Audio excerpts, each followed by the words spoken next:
ಭಗವಂತ ಧರ್ಮ ರಕ್ಷಣೆಗೆ ನಿಂತಿರಬೇಕಾದ್ರೆ ನಮ್ಮ ಕೆಲಸ ಯಾವುದು?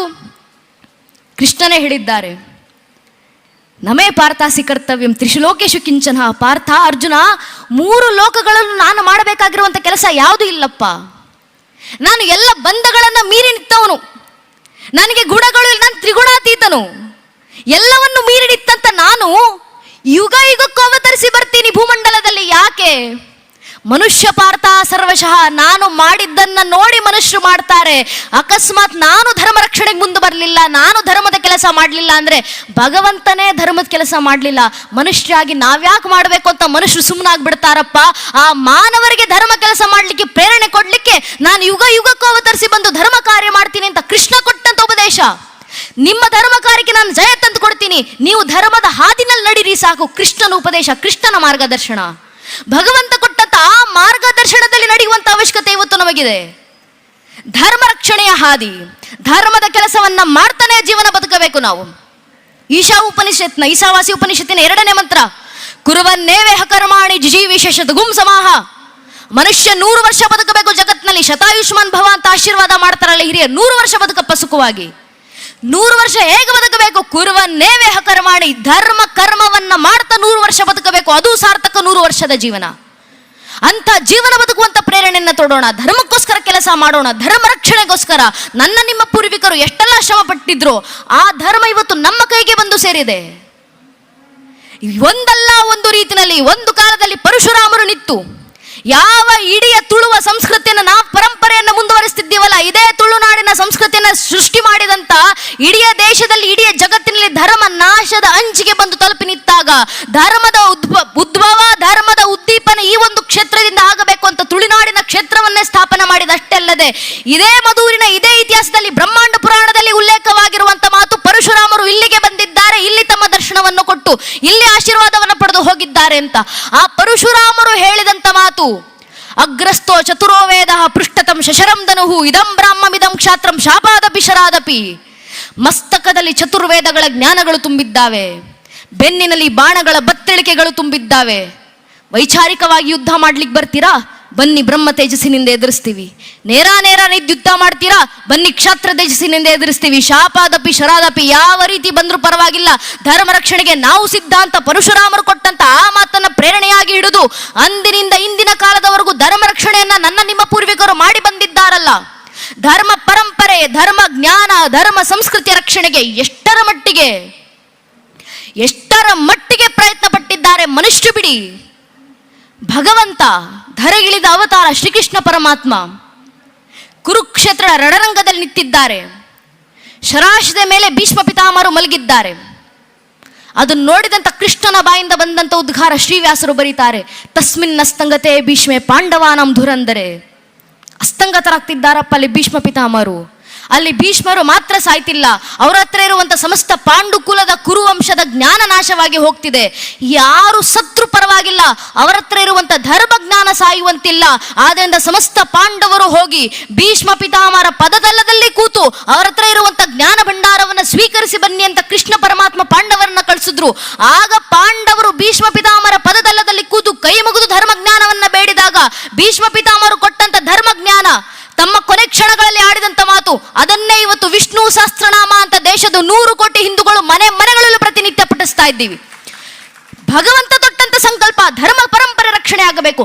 ಮತ್ತೊಬ್ಬರ ದೇಹತ್ಯಾಗ ಬಿಡಿ, ಕೃಷ್ಣನ ಅವತಾರ ಸಮಾಪ್ತಿ. 104 ವರ್ಷ ಆಗಿದೆ ಶ್ರೀಕೃಷ್ಣ ಪರಮಾತ್ಮರಿಗೆ. ಇನ್ನು 6 ತಿಂಗಳುಗಳಲ್ಲಿ ಶ್ರೀಕೃಷ್ಣ ಪರಮಾತ್ಮರ ಅವತಾರ ಸಮಾಪ್ತಿ ಆಗಬೇಕು.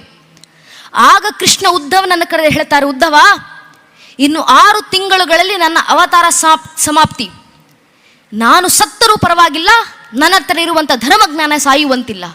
ನನ್ನಲ್ಲಿರುವಂಥ ಸಮಸ್ತ ಧರ್ಮಜ್ಞಾನವನ್ನು ನಿನಗೆ ದಾರಿ ಎರೆದು ಕೊಡ್ತೀನಿ. ನಿನಗೆ ಕೊಟ್ಟಂಥ ಧರ್ಮಜ್ಞಾನವನ್ನು ತಲೆ ಮೇಲೆ ಹೊತ್ತುಕೊಂಡು ಬದರಿ ಆಶ್ರಮಗಳಿಗೆ ಹೋಗು. ಹಿಮಾಲಯದಿಂದ ಗಂಗೆ ಹರಿದು ಬಂದ ಹಾಗೆ ಬದರಿ ಆಶ್ರಮದ ಋಷಿಮುನಿಗಳ ಬಾಯಿಂದ ಜ್ಞಾನಗಂಗೆಯೂ ಭಾರತದಾದ್ಯಂತ ಹರಿದು ಬರಲಿ ಅಂತ ಕೃಷ್ಣ ಕೊಟ್ಟಂತ ಪ್ರೇರಣೆ. ತನ್ನ ಅವತಾರ ಸಮಾಪ್ತಿಗೂ ಮುಂಚೆ ಮಾಡಿದಂಥ ಕೊನೆ ಉಪದೇಶಗಳಲ್ಲಿ ಒಂದು ಉದ್ಧವ ಗೀತೆ ಉಪದೇಶ ಉದ್ಧವನಿಗೆ ಆ ಸಂದರ್ಭದಲ್ಲಿ. ಯಾಕೆ?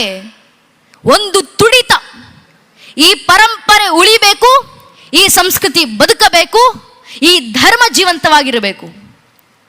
ಆ ಒಂದು ತುಡಿತಕ್ಕೋಸ್ಕರ, ಆ ಒಂದು ತುಡಿತದಿಂದ ಈ ಧರ್ಮವನ್ನು ಉಳಿಸಿ ಇಷ್ಟು ಶತಮಾನಗಳ ನಂತರವೂ ಧರ್ಮವನ್ನು ಜೀವಂತವಾಗಿಟ್ಟುಕೊಂಡು ಬಂದಿದ್ದಾರೆ. ಅದರ ಉತ್ತರಾಧಿಕಾರಿಗಳಾಗಿ ಇವತ್ತು ನಾವಿಲ್ಲಿ ಕೂತಿರೋದು. ನಮ್ಮ ವೇದಾಂತಗಳ ವಾರಸುದಾರರು ನಾವುಗಳು. ನಮ್ಮ ಮಠ ಮಂದಿರಗಳನ್ನು ನಾವೇ ರಕ್ಷಣೆ ಮಾಡ್ಕೊಳ್ಬೇಕು. ಹಿಂದೂ ಧರ್ಮದಲ್ಲಿ ಹುಟ್ಟಿ ನನ್ನ ವೇದಗಳನ್ನ, ನನ್ನ ಉಪನಿಷತ್ಗಳನ್ನ, ನನ್ನ ಗ್ರಂಥಗಳನ್ನ ನಾನು ಅಧ್ಯಯನ ಮಾಡಲಿಲ್ಲ, ಇನ್ಯಾರು ಅಧ್ಯಯನ ಮಾಡ್ತಾರೆ? ಹಿಂದೂ ಧರ್ಮದಲ್ಲಿ ಹುಟ್ಟಿ ನನ್ನ ಧರ್ಮಸಭೆಗಳಿಗೆ ನಾನು ಸೇರ್ಲಿಲ್ಲ, ಇನ್ಯಾರು ಸೇರ್ತಾರೆ? ಹಿಂದೂ ಧರ್ಮದಲ್ಲಿ ಹುಟ್ಟಿ ನನ್ನ ಮಠ ಮಂದಿರಗಳಿಗೆ ನಾನು ಬರಲಿಲ್ಲ, ಇನ್ಯಾರು ಬರ್ತಾರೆ? ಹಿಂದೂ ಧರ್ಮದಲ್ಲಿ ಹುಟ್ಟಿ ನನ್ನ ಧಾರ್ಮಿಕ ಕಾರ್ಯಕ್ರಮಗಳಿಗೆ ನಾನು ಕನಿಷ್ಠ ಪಕ್ಷ ಶ್ರಮದಾನ ಮಾಡಲಿಲ್ಲ, ಇನ್ಯಾರು ಮಾಡ್ತಾರೆ? ಹಿಂದೂ ಧರ್ಮದಲ್ಲಿ ಹುಟ್ಟಿ ನನ್ನ ಕೈಲಾದಂಥ ಸೇವೆಗಳನ್ನು ನನ್ನ ದೇವಸ್ಥಾನಕ್ಕೆ ನಾನು ನೀಡಲಿಲ್ಲ, ಇನ್ಯಾರು ನೀಡ್ತಾರೆ? ಹಿಂದೂ ಧರ್ಮದಲ್ಲಿ ಹುಟ್ಟಿ ನನ್ನ ಪರಂಪರೆ ನಾನು ಅಧ್ಯಯನ ಮಾಡಲಿಲ್ಲ, ಇನ್ಯಾರು ಅಧ್ಯಯನ ಮಾಡ್ತಾರೆ? ಹಿಂದೂ ಧರ್ಮದಲ್ಲಿ ಹುಟ್ಟಿ ನನ್ನ ಇತಿಹಾಸ ನಾನು ತಿಳ್ಕೊಳ್ಳಿಲ್ಲ, ಇನ್ಯಾರು ತಿಳ್ಕೊಂತಾರೆ? ಹಿಂದೂ ಧರ್ಮದಲ್ಲಿ ಹುಟ್ಟಿ ನನ್ನ ದೇವರುಗಳ ಆಚರಣೆ, ನನ್ನ ದೇವರುಗಳ ಸಂಭ್ರಮಾಚರಣೆ ನಾನು ಮಾಡಲಿಲ್ಲ, ಇನ್ಯಾರು ಸಂಭ್ರಮಿಸ್ತಾರೆ? ಹಿಂದೂ ಧರ್ಮದಲ್ಲಿ ಹುಟ್ಟಿ ನನ್ನ ಹಬ್ಬ ಹರಿದಿನಗಳನ್ನು ನಾನು ಪಾಲಿಸಲಿಲ್ಲ, ಇನ್ಯಾರು ಪಾಲಿಸ್ತಾರೆ? ಸ್ವಾಮಿ, ಹಿಂದೂ ಧರ್ಮದಲ್ಲಿ ಹಿಂದುವಾಗಿ ಹುಟ್ಟಿ ಹಿಂದೂ ಧರ್ಮ ರಕ್ಷಣೆಗೆ ನಾನು ಮುಂದೆ ಬರಲಿಲ್ಲ, ಇನ್ಯಾರು ಮುಂದೆ ಬರ್ತಾರೆ? ಇದನ್ನೆಲ್ವ ಕೃಷ್ಣ ಪ್ರೇರಣೆ ಕೊಟ್ಟಿದ್ದು ಅರ್ಜುನನಿಗೆ. ಭಗವದ್ಗೀತೆ 2ನೇ ಅಧ್ಯಾಯದ 2ನೇ ಮತ್ತು 3ನೇ ಶ್ಲೋಕ ಕೃಷ್ಣ ಅರ್ಜುನನಿಗೆ ಹೇಳ್ತಾರೆ, ಕುತಸ್ತವ ಕಶ್ಮಲಮಿದಂ ವಿಷಮೇ ಸಂಪುತ ಸ್ಥಿತಂ ಅನಾರೇ ದುಷ್ಟನ ಸ್ವರ್ಗ ಮಕೃತಿಕರಂ ಅರ್ಜುನ ಕ್ಲೇಬ್ಯಮಸ್ಮಗಃ ಭಾರತ ನೈತತ್ವಿಪಬದ್ಧತೆ ಶ್ರದ್ಧ ಮೃದಯ ದೌರ್ಬಲ್ಯಂ ತೆಕ್ತೋದಿಷ್ಠ ಪರಂತಪ. ಅರ್ಜುನ, ಈ ಸಂದರ್ಭದಲ್ಲಿ ಸುಮ್ಮನ ಕೂರೋ ಸಮಯ ಅಲ್ಲಪ್ಪ. ಯಾವ ಧರ್ಮವನ್ನು ಉಳಿಸ್ಲಿಕ್ಕೋಸ್ಕರ ನಿನ್ನ ಪೂರ್ವಿಕರು ಸರ್ವಸ್ವವನ್ನು ಮುಡಿಪಾಗಿಟ್ಟಿದ್ರು, ಆ ಪರಂಪರೆಯಲ್ಲಿ ಹುಟ್ಟಿ ಆ ಪರಂಪರೆ ನಿನ್ನ ಕೈಗೆ ಸೇರಿದೆ. ನಿನ್ನ ಕೈಗೆ ಸೇರಿರುವಂತ ಈ ಧಾರ್ಮಿಕ ಪರಂಪರೆ ಉಳಿಸಿ ಮುಂದಿನ ಪೀಳಿಗೆ ಕೊಡುವಂತ ಕೆಲಸ ನಿನ್ನಿಂದಾಗ್ಲಿಲ್ಲ ಅಂದ್ರೆ ಇನ್ಯಾರು ಮಾಡ್ಬೇಕು ಆ ಕೆಲಸವನ್ನ? ನಿನ್ನ ಮನೆತನಕ್ಕೆ, ನಿನ್ನ ಕುಲಕ್ಕೆ ಅಗೌರವವನ್ನು ತೋರಬೇಡ, ಅಕೀರ್ತಿಯನ್ನ ತರಬೇಡ. ನಿನ್ನ ಕುಲದ ಯಾವ ಮರ್ಯಾದೆಯನ್ನ ನಿನ್ನ ಪೂರ್ವಿಕರು ಉಳಿಸಿದ್ರು ಅದನ್ನ ಉಳಿಸಿ ಮುಂದಿನ ಪೀಳಿಗೆಗೆ ತಲುಪಿಸುವಂತ ಕೆಲಸ ಮಾಡು. ಆ ಕೆಲಸ ಯಾವತ್ತಾಗೋದು? ಯಾವ ರೀತಿ ಆಗೋದು? ನಾವು ಸಂಘಟಿತರಾಗಿ ಬಂದಂಥ ದಿನ. ಧರ್ಮ ಉಳಿಸಬೇಕಿದು. ಏನಕ್ಕೆ ಉಳಿಸಬೇಕಂದ್ರೆ ಬಹಳ ಹಿಂದಿನ ಉದಾಹರಣೆ ಬೇಡ. ಕೆಲವು ದಶಕಗಳ ಹಿಂದೆ ಅಪಾರ್ಥ ಆಕ್ರಮಣಗಳಿಗೆ ಒಳಗಾಗಿರುವಂಥ ಹಿಂದೂ ಧರ್ಮ ಎಂಬ ಪುಸ್ತಕವನ್ನು ಡಾಕ್ಟರ್ ಚಿದಾನಂದ ಮೂರ್ತಿಗಳವರು ಬರೆದಿದ್ದಾರೆ, ನಾಡೋಜ ಪ್ರಶಸ್ತಿ ವಿಜೇತರು. ಅದರಲ್ಲಿ ಲೇಖಕರು ಸ್ಪಷ್ಟವಾಗಿ ಉಲ್ಲೇಖ ಮಾಡ್ತಾರೆ, ಕನ್ನಡ, ತೆಲುಗು, ಮರಾಠಿ, ಮಲಯಾಳಿ ಉಳಿಬೇಕಾ? ಸನಾತನ ಹಿಂದೂ ಧರ್ಮ ಜೀವಂತವಾಗಿರಬೇಕು. ರಾಯಣ್ಣ, ಬಸವಣ್ಣ, ಶಿವಾಜಿ ಜೀವಂತವಾಗಿರಬೇಕಾ? ಸನಾತನ ಹಿಂದೂ ಧರ್ಮ ಬದುಕಬೇಕು. ಇದು ಅತ್ಯಂತ ಘೋರ ಸತ್ಯ, ಎಲ್ಲರೂ ತಿಳ್ಕೊಳ್ಬೇಕಾಗಿದ್ದು ಅಂತ ಡಾಕ್ಟರ್ ಚಿದಾನಂದ ಮೂರ್ತಿಗಳವರು ಉಲ್ಲೇಖ ಮಾಡಿ ಬರೆದಿರುವಂಥ ವಿಚಾರ ಸೂಕ್ಷ್ಮವಾಗಿ ಅರ್ಥವಾಗೋದಿದ್ರೆ ದಯವಿಟ್ಟು ಅರ್ಥ ಮಾಡ್ಕೊಳ್ಳಿ. ಜಗತ್ತಿನ ಎಲ್ಲ ಪರಂಪರೆ ಉಳಿಬೇಕು ಅಂದರೆ ಇಡೀ ಜಗತ್ತಿನ ಪರಂಪರೆ ಜೀವಂತವಾಗಿರಲಿ ಅಂತ ಆಶಿಸುವಂಥ ಈ ಸನಾತನ ಹಿಂದೂ ಧರ್ಮ ಜೀವಂತವಾಗಿದ್ದಾಗ ಮಾತ್ರ ಅದು ಸಾಧ್ಯ ಆಗೋದು. ನಮ್ಮ ಧಾರ್ಮಿಕ ಕ್ಷೇತ್ರಗಳಲ್ಲಿ ಬಂದಾಗ ಮಾತ್ರ ಹಸು ಮತ್ತು ಹುಲಿ ಕೂಡ ಸೌಹಾರ್ದತೆಯಿಂದ ಇಲ್ಲಿ ಬದುಕ್ತಿತ್ತು ಅಂತ ಹಿರಿಯರು ಇತಿಹಾಸವನ್ನು ಉಲ್ಲೇಖ ಮಾಡ್ತಾರಲ್ಲ, ಅಂತ ಇತಿಹಾಸಗಳು ಸಿಗೋದು ನಮ್ಮ ದೇವಸ್ಥಾನಗಳ ಕ್ಷೇತ್ರಗಳಲ್ಲಿ ಮಾತ್ರ. ಇಂಥ ದೇವಸ್ಥಾನಗಳು ಉಳಿದಾಗ ಮಾತ್ರ ಜಗತ್ತಿನಲ್ಲಿ ಶಾಂತಿ ಉಳಿಲಿಕ್ಕೆ ಸಾಧ್ಯ. ಆ ಮನುಕುಲಕ್ಕೆ ಜಯವನ್ನು ತಂದುಕೊಡ್ಲಿಕ್ಕೋಸ್ಕರನಾದ್ರೂ ಧರ್ಮ ರಕ್ಷಣೆ ಮಾಡುವಂತ ಕೆಲಸ ಇವತ್ತು ನನ್ನಿಂದ ನಿಮ್ಮಿಂದ ಆಗುವಂತ ಅವಶ್ಯಕತೆ ಇದೆ. ಈ ಧರ್ಮ ಯಾವತ್ತು ಉಳಿಯುತ್ತೆ? ನಾವು ಸಂಘಟಿತರಾಗಿ ಬಂದಾಗ. ಈ ಕೃಷ್ಣನ ಮಾತು ಭಗವದ್ಗೀತೆ 4ನೇ ಅಧ್ಯಾಯದ 7ನೇ ಶ್ಲೋಕದಲ್ಲಿ ಶ್ರೀಕೃಷ್ಣ ಪರಮಾತ್ಮ ಕೊಟ್ಟಂತ ಕರೆ, ಯದಾ ಯದಾ ಈ ಧರ್ಮಸ್ಯ ಗ್ಲಾನಿರ್ಭವತಿ ಭಾರತ ಅಭ್ಯುತ್ಥಾನಮ ಧರ್ಮಸ ದದಾತ್ಮಾನುಷಯಾಮ್ಯಹಂ ಪರಿತ್ರಾಣಯ ಸಾಧುನು ವಿನಾಶ ದೃಷ್ಟೃತ ಧರ್ಮ ಸಂಸ್ಥಾಪನಾತಾಯ ಸಂಭವಾಮಿ ಯುಗೆ ಯುಗೆ. ಯುಗ ಯುಗಕ್ಕೂ ಧರ್ಮ ರಕ್ಷಣೆ ಮಾಡ್ಲಿಕ್ಕೆ ನಾನು ಅವತರಿಸಿ ಬರ್ತೀನಿ.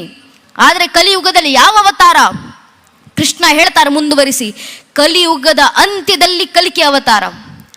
ಆದರೆ ಕಲಿಯುಗ ನಡೀತಾ ಇರಬೇಕಾದ್ರೆ ಕಲಿಯುಗದೊಳಗೆ ದೇಶ ಧರ್ಮ ರಕ್ಷಣೆಗಿರೋದು ಒಂದೇ ಒಂದು ಅವತಾರ, ಅದು ಸಂಘ ಶಕ್ತಿ ಕಲಿಯುಗೆ. ಸಂಘಟಿತ ಬಲದಿಂದ ಮಾತ್ರ ಕಲಿಯುಗದಲ್ಲಿ ಧರ್ಮ ರಕ್ಷಣೆ ಮಾಡ್ಕೊಳ್ಳಿಕ್ಕಾಗೋದು. ಆದ್ರಿಂದ ಸಂಘಟಿತರಾಗಿ ಬನ್ನಿ ಹಿಂದೂಗಳೇ. ಅಪಾರ ಭೂಮಿ ವಿಸ್ತಾರ ಮಗಣ್ಯ ಜನಸಂಕುಲಂ ರಾಷ್ಟ್ರಂ ಸಂಘಟನೈನಂ ಪ್ರಭವೇನಾತ್ಮ ರಕ್ಷಣೆ ಶಾಸ್ತ್ರಾಕಾರರ ಮಾತು. ನಾವು ಸಂಘಟಿತರಾಗಿ ಒಮ್ಮೆ ಹಿಂದೂ ಸಮಾಜ ಬಂತು, ಜಗತ್ನಲ್ಲಿ ಏನೇನೆಲ್ಲ ಬದಲಾವಣೆಯನ್ನು ತರಬಹುದು.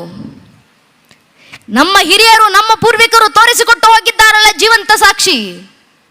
ಒಮ್ಮೆ ಹಿಂದೂ ಸಮಾಜ ಕೆಲವು ದಶಕಗಳ ಹಿಂದೆ ಪೂಜ್ಯನೇ ಅಶೋಕ್ ಸಿಂಗಾಜಿಯವರು ನಿತ್ತು ಕರೆಯನ್ನು ಕೊಟ್ಟಿದ್ರು.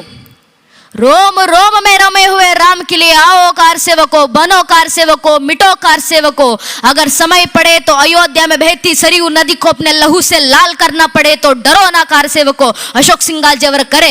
ರೋಮ ರೋಮದಲ್ಲಿ ರಮಿಸಿರುವಂತ ರಾಮರಿಗೋಸ್ಕರ ಬನ್ನಿ ಕಾರ್ ಸೇವಕರಾಗಿ ಹಿಂದೂಗಳೇ. ಸಮಯ ಬಂದ್ರೆ ಅಯೋಧ್ಯೆಯಲ್ಲಿ ಹರಿತಾ ಇರುವಂತ ಸರಿಯು ನದಿಯನ್ನ ನಿಮ್ಮ ರಕ್ತದ ಕಣ ಕಣದಿಂದ ಕೆಂಪಾಗಿಸುವ ಸಂದರ್ಭ ಬಂದ್ರು ಹಿಂಜರಿದಿರಿ ಕಾರ ಸೇವಕರೇ. ಅಶೋಕ್ ಸಿಂಗಾಜಿ